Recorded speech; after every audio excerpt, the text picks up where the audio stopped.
نحمده ونستعينه ونستغفره ونؤمن به ونتوكل عليه ونعوذ بالله من شرور أنفسنا ومن سيئات أعمالنا من يهده الله فلا مضل له ومن يضلل فلا هادي له ونشهد أن لا إله إلا الله وحده لا شريك له ونشهد أن محمدا عبده ورسوله أما بعد فأعوذ بالله من الشيطان الرجيم بسم الله الرحمن الرحيم قال الله عز وجل من كان يريد ثواب الدنيا فعند الله ثواب الدنيا والآخرة وكان الله سميعا بصيرا وقال الله تبارك وتعالى إن الله سميع عليم وقال الله تبارك وتعالى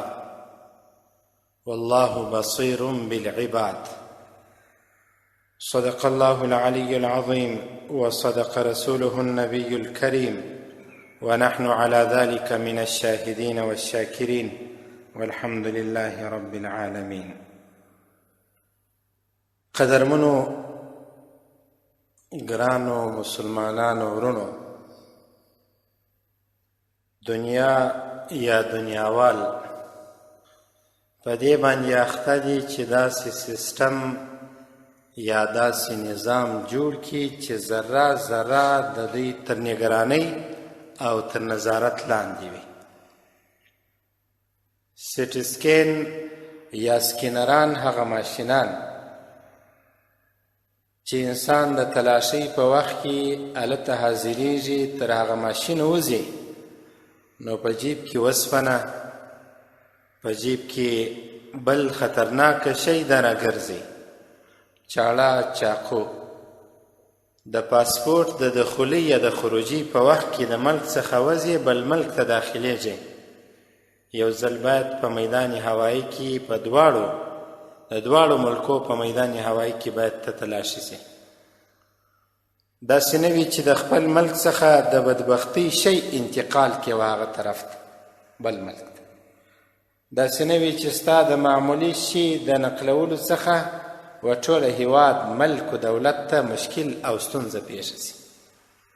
نو دې لپاره مخلوق یا دنیا یا دنیاوال په ډیر محنت او زحمت سره په داسې ماشین آلاتو پسې دي هم یې جوړ کړي دي او هم به یې جوړ کړي تر څو ذره ذره د دغه ماشین تر عینکو تر سترګو ووځي او دولت و هیواد ته داخل سي، د بل هیواد څخه ووځي.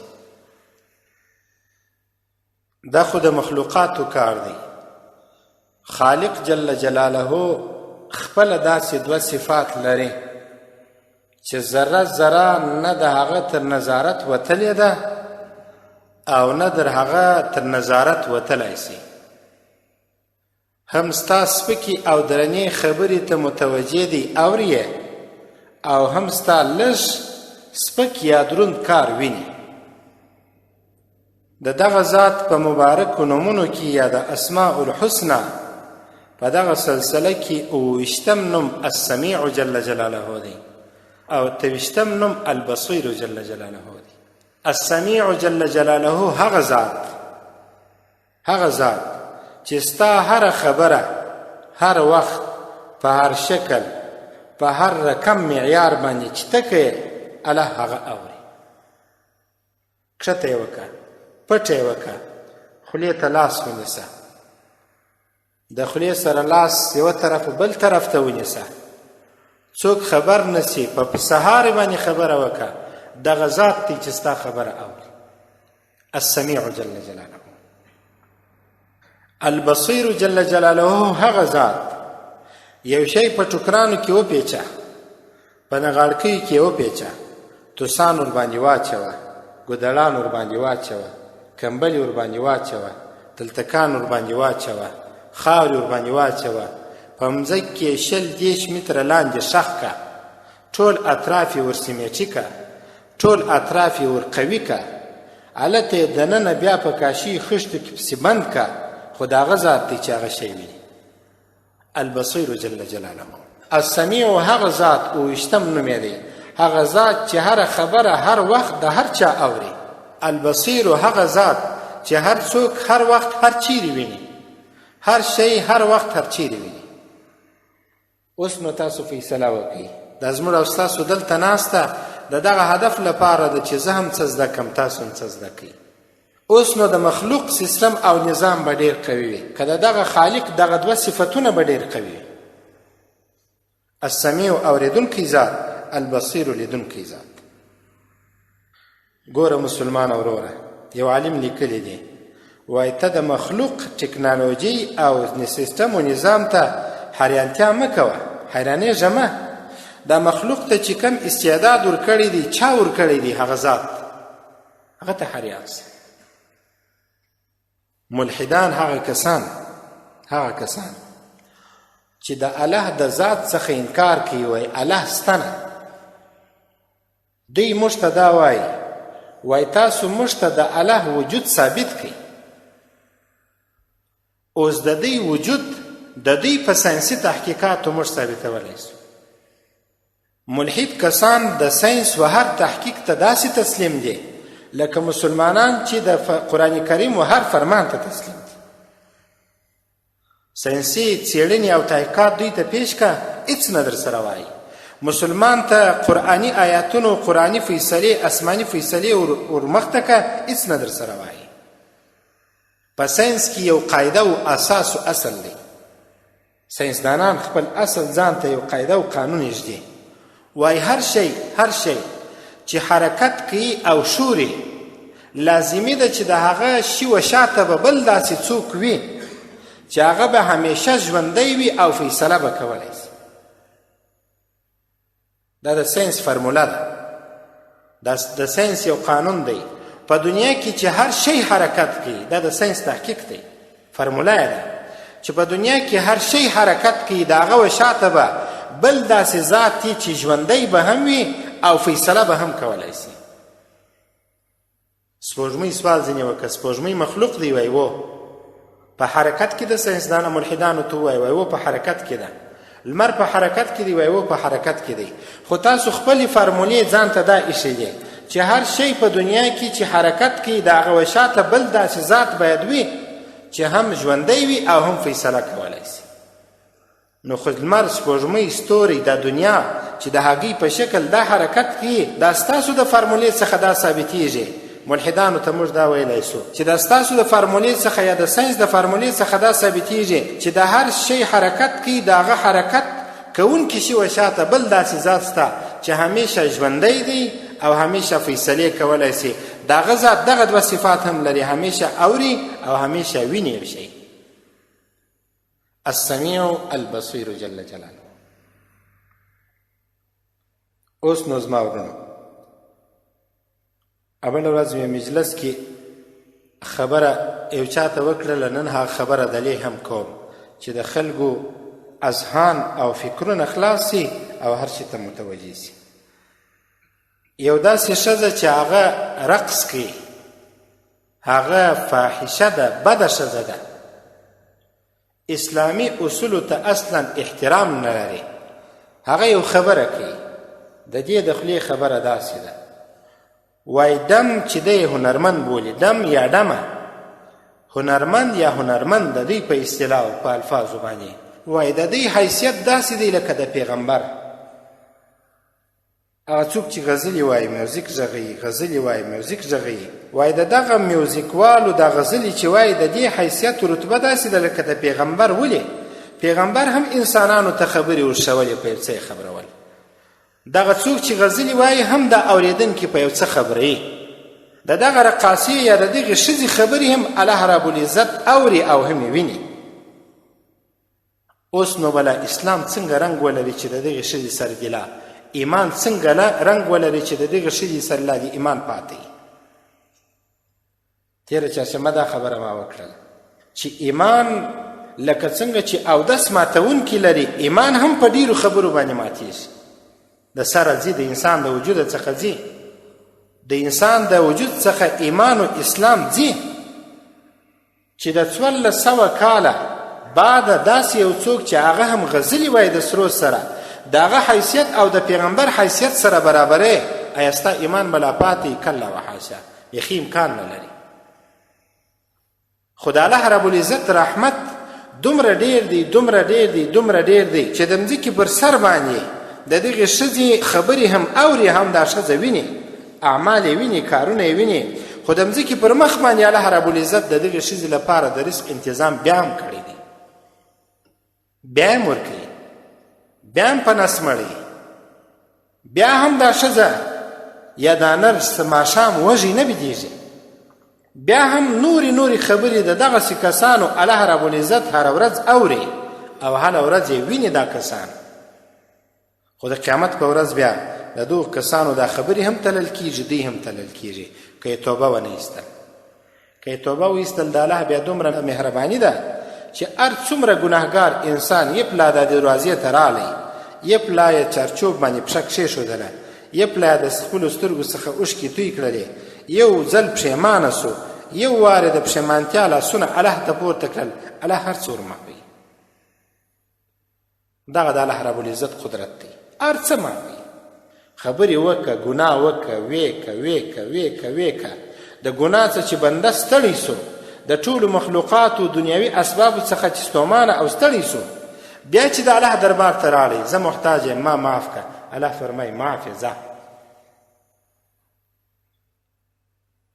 ځکه نو د سورة نساء په 144 نمبر آیت کې الله رب العزت فرمایي من کان یرید ثواب الدنیا که څوک اراده د دنیا د ثواب لري فعند الله ثواب الدنیا والآخره د الله رب العزت سره د دنیا او د آخرت ثوابونه سته وکان الله سمیعا بصیرا الله رب العزت اوریدونکی ذات لیدونکی ذات دی نو متوجه سو کته په اسلامی مراکزو کې د خپل جیب څخه پیسې شندې سکه او افغاني او دیو پنجې او زری شندې الله رب العزت سمیع دی بصیر دی ستا په نیت خبر ستا کار ویني ستا خبره او د نیت الفاظ چې ته وایې هغه اوري په کم نیت دغه پیسې دغه مرکز ته ورکوې په نیت کې الله خبر اول دې قدم څنګه راخستی و الله لیدلی اوس په زړه باندې کم خیالات او فکرونه دي په تصور کې کم خیالات او فکرونه دي په زړه کې کمی ارادې دي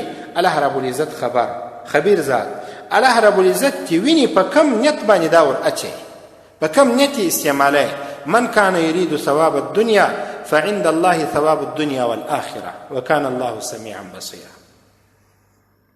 استاد چې د شاګرد و مخ ته کښېنستی کتاب یې وغوړوئ الفاظ وایي الله یې اوري امام چې په محراب کې ودرېدی الحمدلله رب العالمین شروع کړه الله یې اوري په کم نیت راځي د مخلوق د خوشحالۍ دپاره که د خالق دپاره الله یې ویني تاسو د څه لپاره راځئ ما خوشحاله کوي که خالق خوشحاله کوي ځانونه خوشحاله کوي که خالق خوشحاله کوي د ځانو حیثیت زیاتوي که د خالق په وړاندې د بخښنې او د مغفرت په نیت و اراده باندې راځي الله رب العزت ستاسو هر قدم ستاسو هره خبره اوري او هر قدم مو څاري سمیع بصیر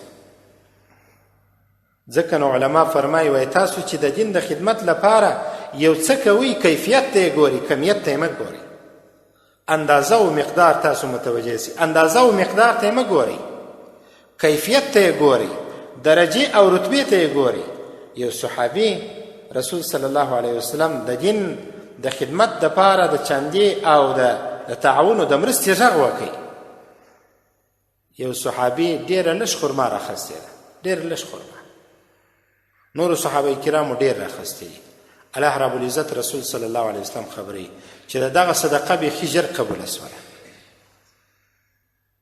نو بیا پوښتنه رسول صلی الله علیه وسلم ځینې کوي هغه د راز نکته په څه شي وه صحابي ورته فرمایي وایي چې کله تا غږ وکړي زما سره چې څه وه په ډېر اخلاص مې راواخیسته ډېر لږ وه ځکه نو الله رب العزت فورا هغه صدقه قبوله کړله ځکه نو علما فرمایي وختي مې درته وویله چې الله رب العزت کیفیت ته ګوري کمیت ته نه ګوري اندازې ته نه ګوري مقدار ته نه ګوري ډېروالي ته نه ګوري لږ دي خو په ډېر اخلاص دي لږ دي په ډېر ورین تندي دي لږ دي د هغه وروسته دي اذیت و تکلیف نه صدقه دي خیرات دي د الله د رضا لپاره دي وروسته دي تان او پیغور نه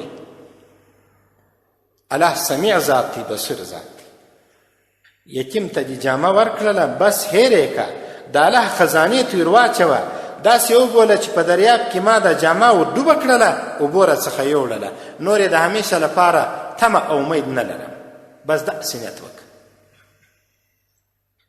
الله اکبر کبیره. الله رب العزت دې موږ ته داسې نیتونه راکړي او الله یې ډېر ژر عمره کوي. د انسان نیت او اراده په خپل لاس باندې ده. کم نیت کوي کمه اراده یې ده. که یو سویچ دا تا چې راخستی دی پروا نه لري قبول دی د الله رب العزت په دربار کې، خو که دې سویچ ولګوي وروسته دې تکلیفونه انسانانو ته رسوله نو پوه سه چې دا صدقه به قبوله نه وي. د هغې صدقې وروسته چې اذیت وي الله رب العزت هغه نه قبلوي. دا خیرات وروسته د سورة بقره په 101 آیت کې الله رب العزت فرمایي ان الله سمیع علیم. الله رب العزت اوریدونکی ذات دی. الله رب العزت علم والا ذات دی، معلومات لري. ته څه کوې؟ یو حدیث شریف کې راځي رسول صلی الله علیه وسلم فرمایي کلاندې د حدیث مفهوم داسې دی کلاندې په د مځکې په شکم کې تاریکه هم وي ډبره هم توره وي او میږی هم ورباندې روان وي د میږي د پښو کړپارې به څنګه وي څونه به وي الله رب العزت یې اوري او ټوله دنیاوال یې په یو پلا خبرې شروع کړي ټوله دې په یو پلا ډېرې خبرې کوي په چیغو چیغو دې کوي الله رب العزت د هر فرد جلا جلا خبره اوري د هر فرد زما خبرې اوري ستا د اوري تاسو به لیدلي په یو مدرسه او مکتب او پوهنتون کې ډېر شاګردان په زرهاو سلهاو شاګردان لسګونه سلګونه شاګردان په یو پلا باندې الف الف الف با با با دا وایي سبق تکراری درس وایي د ځان سره تکراری په یو پلا په سلګونو انسانان الله رب العزت د هر یو اواز بیل بیل اوري. موږ خو یو اواز چې اورو او بل ته وایي ته چپ سه په یو وار د دوو انسانانو خبر نسي اورېدلی خو په دنیا کې چې څومره قومونه دي او څومره ژبې دي ټول انسانان ټول قومونه دي په مختلفو بېلابېلو ژبو باندې خبرې شروع کړي الله رب العزت یې په یو رقم اوري. سمیع ذات دغه ذات دی. ما ډېر وختي یو راپور وایه ډېر کلونه مخکې مې یو راپور وایه د هیواد د ملک نوم مې هېر دی خو په خارجي ملکو کې یو سړي ډېر کلونه خوب نه و کړی ډېر کلونه یې خوب نه و کړی د دماغ یا د اعصابو هغه حصه چې خوب یې پکوي هغه یې په ویښو ساتلې وه نو دوه دماغه یې وه په یو وخت کې په دا دواړو دماغو کار کوي دوه کارونه یې کولی سوی خو د انسانانو دا ټوله کارونه چې شروع سي الله رب العزت د هر انسان کار ویني دا څه کوي اوس چیرې دی او څه کوي څه خبره یې وکړله. او د سورة آل عمران په 20 آیت کې الله رب العزت فرمایي وکان الله بصیر بالعباد. الله رب العزت بندگان ویني ورک نه دي ځینې. ځکه نو زما ورونو چې راسو هغه د عبرت خبرې ته خبره ده یو سړی دا فکر کوي یو سړی دا ګمان کوي یو سړی په دغه فکر او اراده باندې غلط کار کوي چې شاید الله رب العزت زما سره ښه چلند وکړي ښه ګزاره وکړي الله رب العزت ښه ګزاره در سره کوي ښه چلند کوي ښه معامله کوي و ستا به عقیده هم دا وي چې الله رب العزت ما ویني هم او زما کارونه زما خبرې اوري هم. او د سمودیانو یا د تیرو قومونو په باره کې چې الله رب العزت عذابونه نازل کړله ګناه به یې کول عذاب به نازل شو. د انسان یو عالم لیکلي وه چې انسان مؤمن مسلمان چې یو کار کوي دا عقیده ده داسې نه وي چې الله رب العزت اوس عذاب را باندې نازل کړي عقیده یې دا ده چې الله ما ویني الله زما خبرې اوري که اوس الله عذاب نازل کړي نو بیا به څه کوو.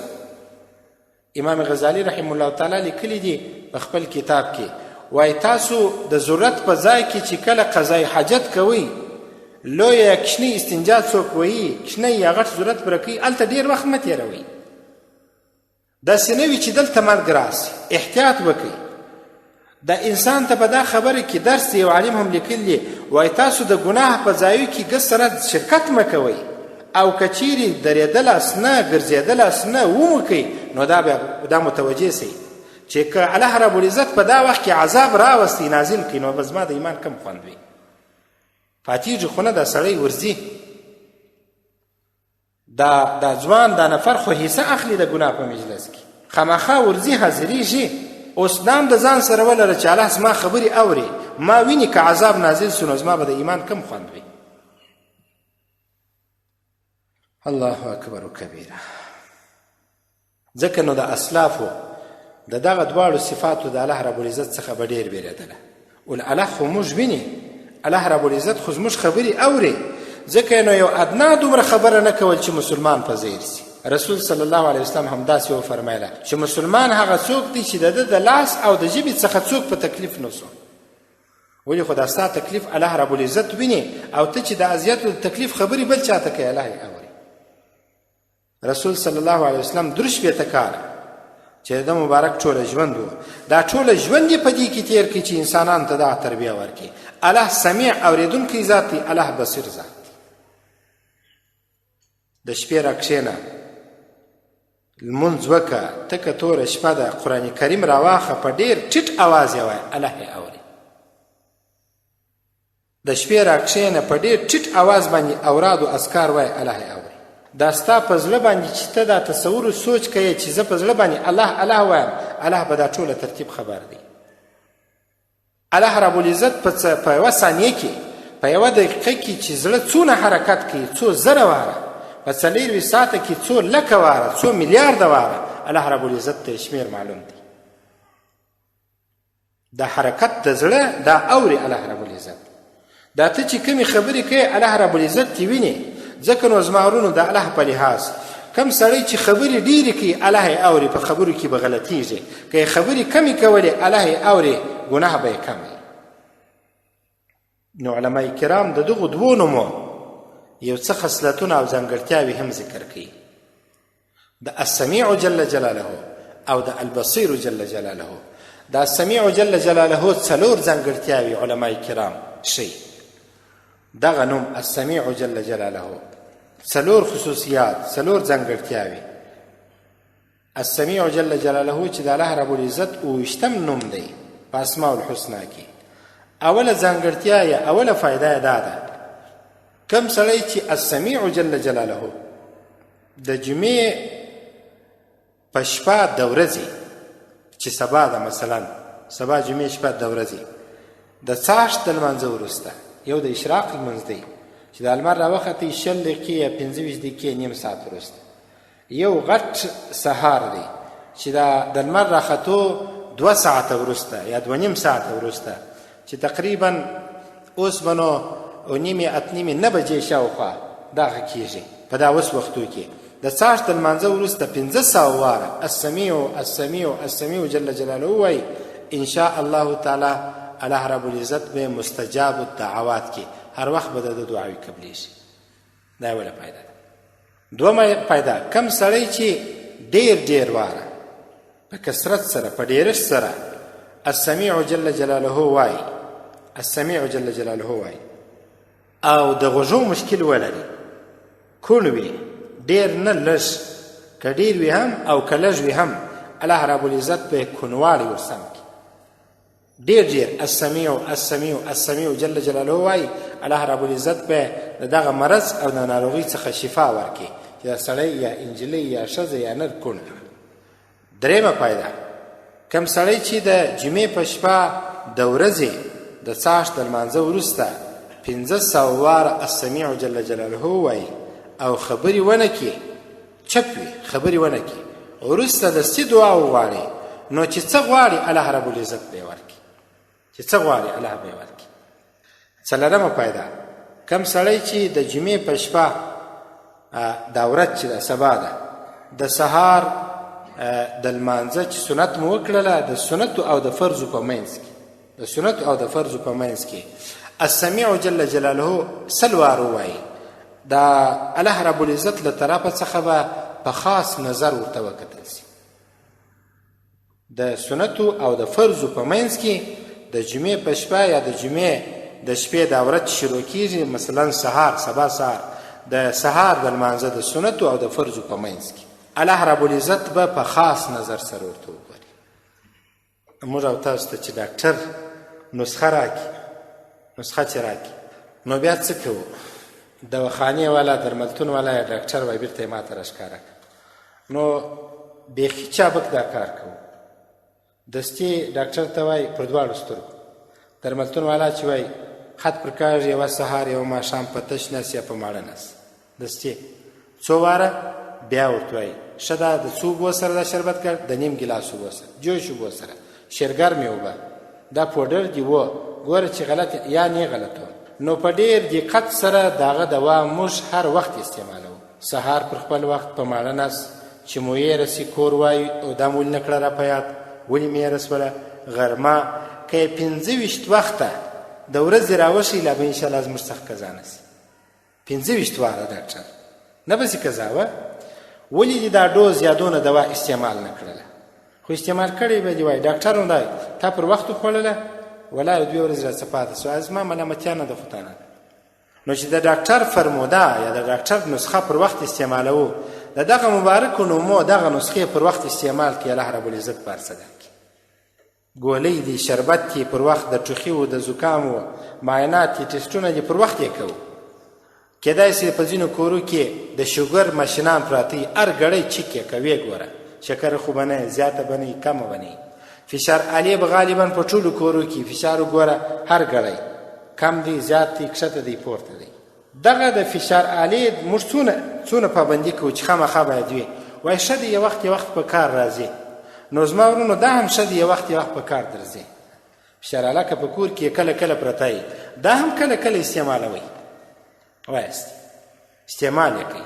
دا زموږ نسخې، دا بیا د ملایانو نسخې دي. دا چې در ولیکلې که مو پر وخت استعمال نه کړلې نو ګورئ دا ملامتیا ستاسو ده. ډاکټر ته چې تاسو ورسئ ډاکټر ملامتوئ؟ نه ملامتوئ. خو وایي تا پر وخت ګولۍ نه ده خوړلې، موږ هم مه ملامتوئ، خو موږ پر وخت ګولۍ در وښیي، شربت در وښیي، دا چې ته نه خورې نو ستا کار دی. ټسټ و معاینات در وښیي چې د شپې راپورته سه، تهجد وکړه، اوږدې سجدې وکړه، اوږدې رکوګانې وکړه، اوږدې قومې وکړه، اوږدې جلسې وکړه. دا ستا د وینو د جریان به سم وي. دا د پښو د وینو حرکت دې راځي سر ته، د سر راځي پښو ته، دا وینه دې سره تبادله کېږي، بیا په هېڅ مرض نه اخته کېږي. لمونځ کوه، دا ستا سپورټ دی، دا سم لمونځ کوه. تاسو سم لمونځ وکړئ، سپورټ ته بیا هېڅ صورت نشته. اوږدې سجدې د رسول علیه الصلاة والسلام په صفاتو کې راځي. وایي دومره اوږده سجده به یې کوله انسان بهاریان سو چې داسې نه وي چې د دې دنیا څخه رحلت وکړي. دونه اوږدې سجدې. ولې د اعصابو ته وینه راځي. موږ او تاسو د سهار څخه تر اوس ماښام ماخستنه پورې ولاړ دا د پښو د وینو قوت و زور لاندې تللی دی. اوس ماخستن یا په هر لمانځه کې اوږدې سجدې وکړئ، بېرته هغه جریان سره پیدا کېږي.